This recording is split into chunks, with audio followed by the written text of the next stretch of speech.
Salut à toi, j'espère que tu vas bien. Alors aujourd'hui, je vais vous parler du surbet. C'est une notion dont on me parle énormément en fait sur les réseaux sociaux, que ce soit sur Twitter, sur Facebook ou encore directement sur ma chaîne YouTube. On m'envoie beaucoup de messages privés où on me demande en fait si cette méthode de pari est intéressante dans les paris sportifs.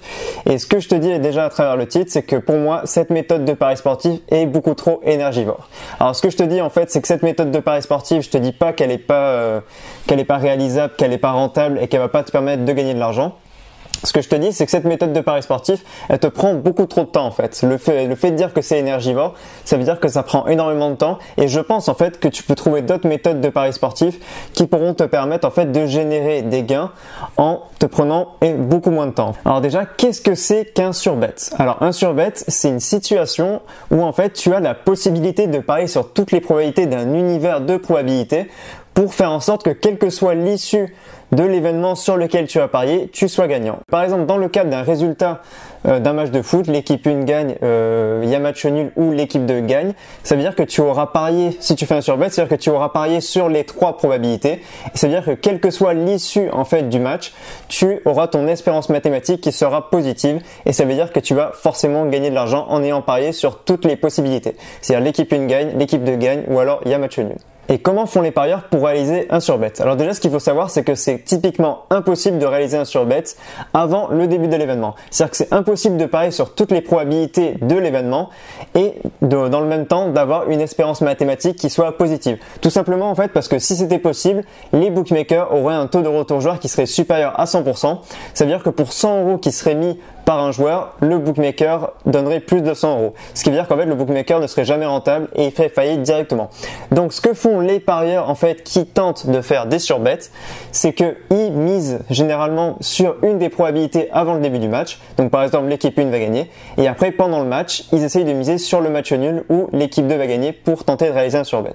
Maintenant on va essayer de répondre à la question qui a été posée en début de vidéo, pourquoi le surbet est une méthode de pari sportif qui est beaucoup trop énergivore. Alors déjà le premier élément que je voulais voir avec toi, c'est que le taux de retour joueur pendant les matchs est inférieur au taux de retour joueur avant les matchs. C'est-à-dire qu'en moyenne sur l'Argel, le taux de retour joueur est de 85% avant le début d'un match, ce qui est déjà assez faible. Et pendant le match, le taux de retour joueur tombe à 80 voire 75% selon les rencontres sportives.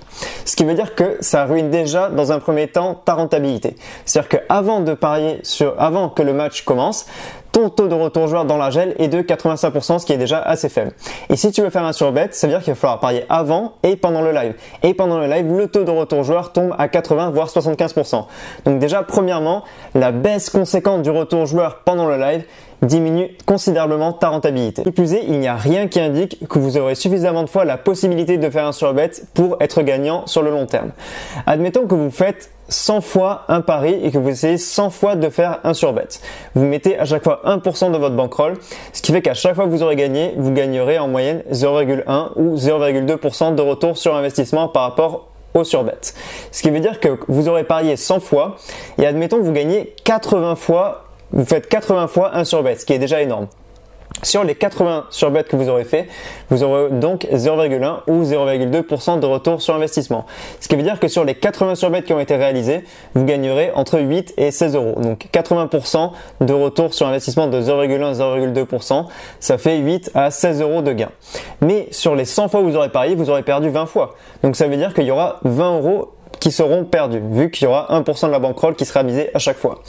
Donc vous aurez perdu 20 € et vous aurez gagné que entre 8 et 16 €. Donc vous serez perdant. Je me suis rendu compte qu'en étudiant bien tous les matchs, en essayant vraiment d'avoir une niche dans le surbet, c'est-à-dire en suivant qu'une seule équipe ou en suivant qu'un seul type de pari pour un seul type de championnat ou un seul type de joueur, un seul type d'équipe, on peut être amené à réaliser des surbets et gagner sur le long terme. Seulement, tout ça, ça implique de regarder tous les matchs en direct, de parier avant et bien sûr de parier pendant le match, donc de regarder tous les matchs sur lesquels vous essayez de faire un surbet et ça va vous prendre un temps qui est absolument énorme. En définitive, je te déconseille vraiment de faire la technique du surbet parce que tu auras mis beaucoup de temps pour essayer de faire cette technique et tu auras un retour sur investissement qui sera très faible. Tout ça pour dire que cette technique, elle peut éventuellement marcher, mais elle est énormément énergivore. Sur ce, c'était Victor Volonté. Si cette vidéo t'a intéressé, tu peux comme d'habitude t'abonner à la chaîne, lâcher un like et me suivre sur tous les réseaux qui seront dans la description. Moi, je te dis à bientôt. Ciao!